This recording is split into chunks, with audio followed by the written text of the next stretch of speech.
You felt this before. You just didn't have the words for it. That quiet, strange moment where you look at the world and something doesn't add up. You see objects fall. You feel your body pulled down. You trust that the ground will always hold you. And yet, if you're honest, you've never really understood why. Not deeply. Not in a way that satisfies something restless inside you. Because somewhere, beneath everything you've been told, there's a small, unsettling question you've been avoiding.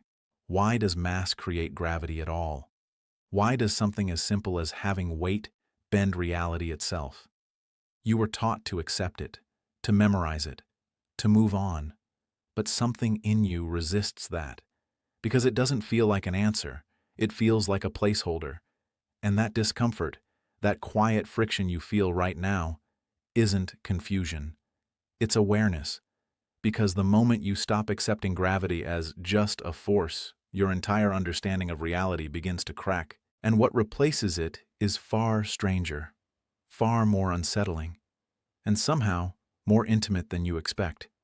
Because this isn't just about physics. It's about how you see existence itself, and how easily your mind settles for incomplete explanations, just to feel stable.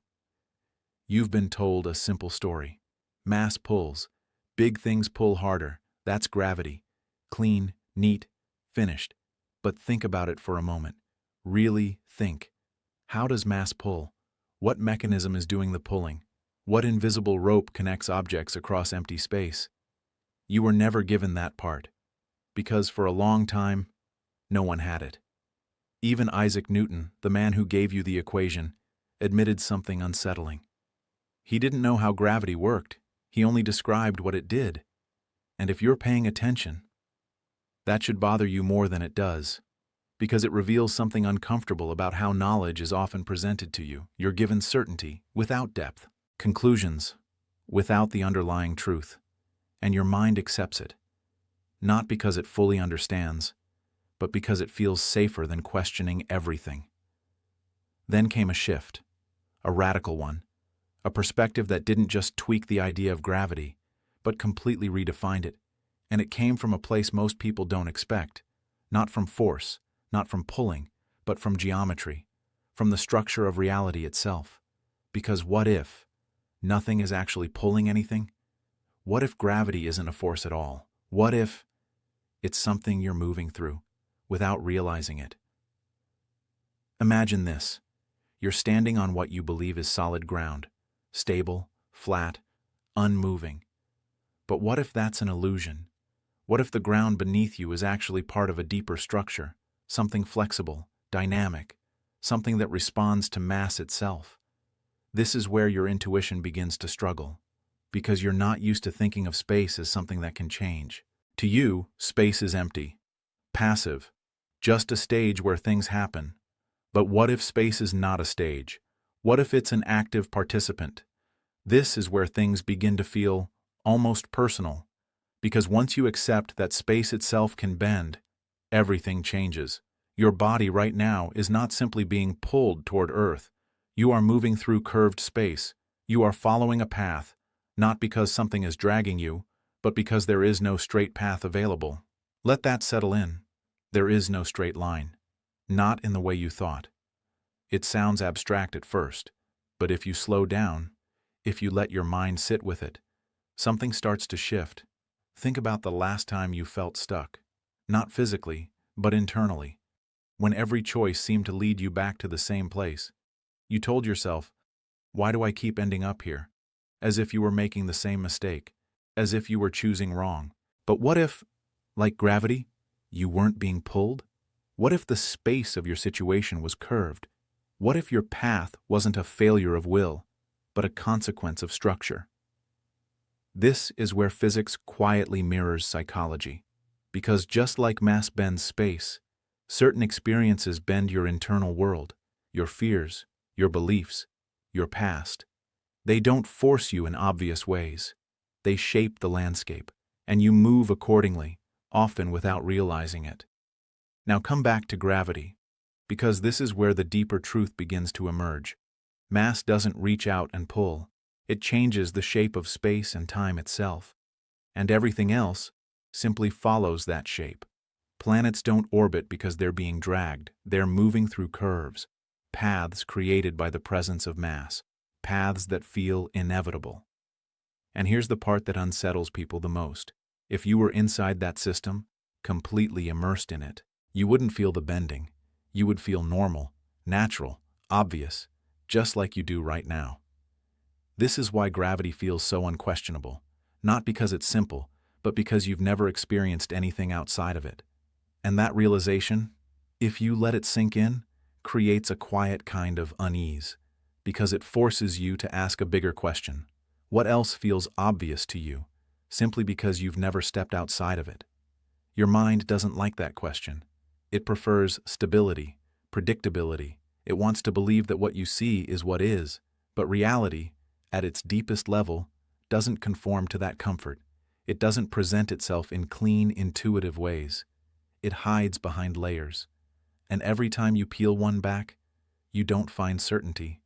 You find a deeper mystery. And yet, there's something strangely calming about that, because it means you're not broken for not fully understanding.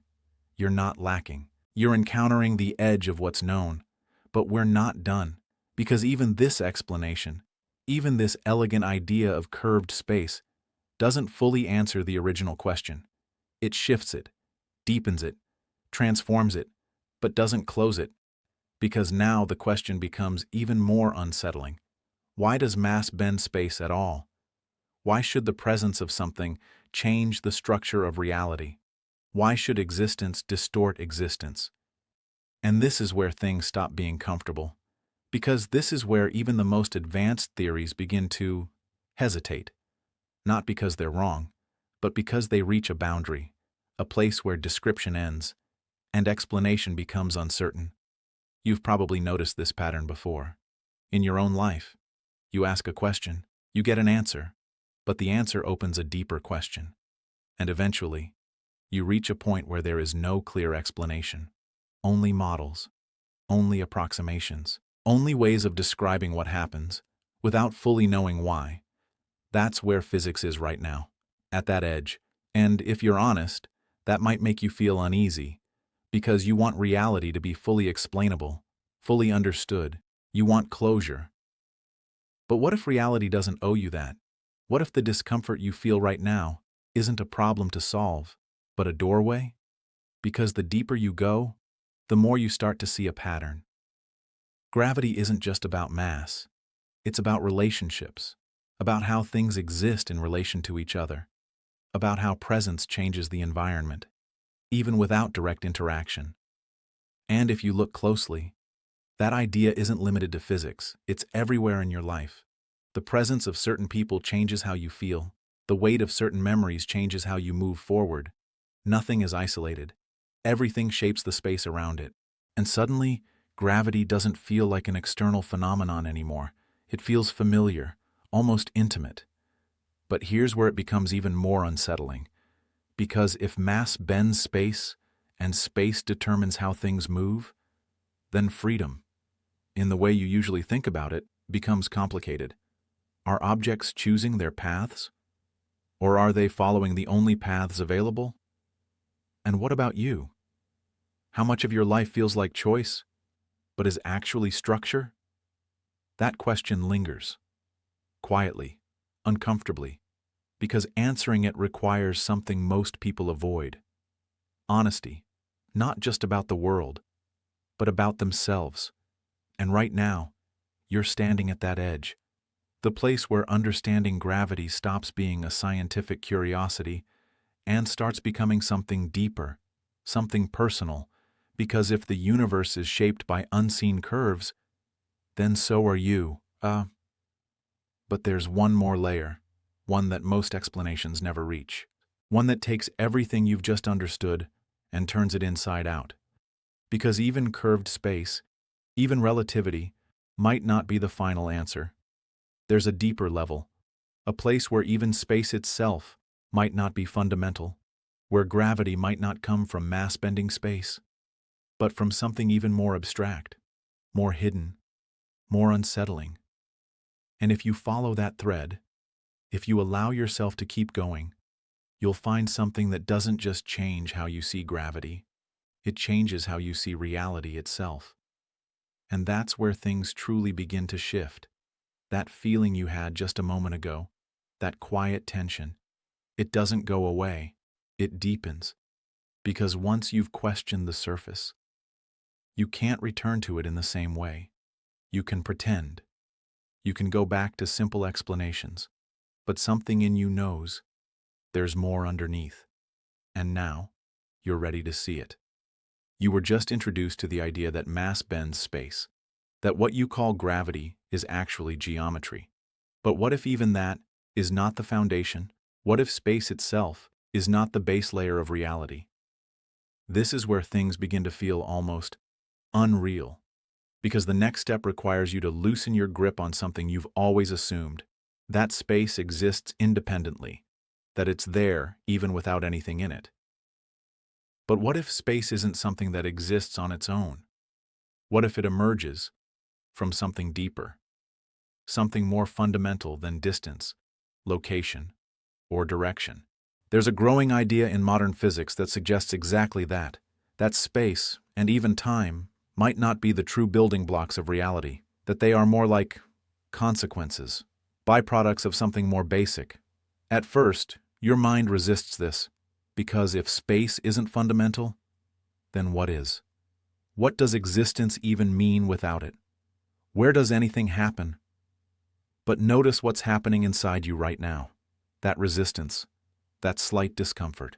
It's the same reaction you have whenever something challenges a core assumption. Your mind tries to protect its model of reality, not because it's correct, but because it's familiar. So instead of rejecting the idea, stay with it, just for a moment. Imagine that at the deepest level, reality is not made of things in space, but of relationships, connections, information. Not objects, but interactions, not positions, but links. In this view, gravity doesn't come from mass-bending space. It emerges from how information is structured, how connections are arranged, how reality organizes itself at the smallest scale. This might sound abstract, but if you look closely, it mirrors something you already understand: your own mind. Your thoughts don't exist in physical space the way objects do, yet they have structure, connections, patterns. Some thoughts lead to others, some paths feel natural, others impossible. Now imagine that reality itself works in a similar way, not as a collection of objects, but as a network of relationships. In that network, what you perceive as gravity could be the result of how those relationships are organized, how information flows, how connections pull in a way that isn't physical, but structural. And suddenly, the question changes again. Not why does mass create gravity, but why does structure create behavior? Why do certain arrangements of reality lead to predictable outcomes? This is where things become deeply philosophical, because you're no longer asking about force or geometry, you're asking about existence itself. And here's the part that quietly shifts everything. At this level, there may not be a simple why, not in the way you expect, because your mind is used to linear explanations. Cause leads to effect, a leads to B, but reality, at its deepest level, might not work like that. It might simply be structured in a way that produces what you observe, without an underlying reason in the human sense. And that realization can feel unsettling, because it removes something you've always relied on, the belief that everything can be fully explained.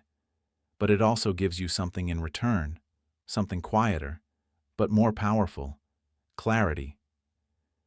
Because if gravity isn't a force pulling you, if it isn't even just space bending, if it's part of a deeper structure, then your relationship to reality changes. You stop seeing yourself as something being acted upon, and start seeing yourself as something embedded within a system. A participant, not separate, but integrated.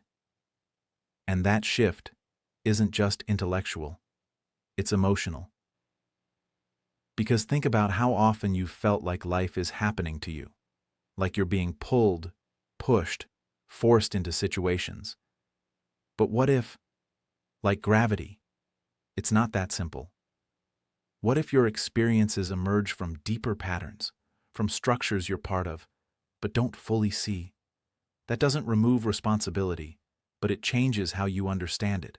It replaces blame with awareness, confusion with curiosity, and most importantly, it gives you space, not physical space, but mental space, the kind where you can step back and ask, what is shaping this? What patterns am I moving through? What unseen curves am I following? Because once you start asking those questions, you're no longer trapped in the illusion of simple forces. You begin to see the structure, and seeing the structure changes everything. It doesn't mean you control it completely, but it means you're no longer blind to it. And that awareness is a form of freedom, not the kind that lets you escape reality, but the kind that lets you understand it, work with it, move through it more consciously. And maybe that's the real answer, not a final equation, not a neat explanation, but a shift in perspective.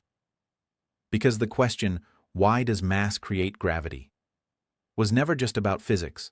It was about how you relate to the unknown, how you handle uncertainty, how you respond when the world stops making simple sense. And right now, you're doing something most people don't. You're staying with the question, not rushing to close it, not forcing an answer. That takes something: patience, honesty, a willingness to sit in discomfort. But in that space, something changes. You stop needing reality to be simple and start appreciating it for what it is: deep, layered, unfinished.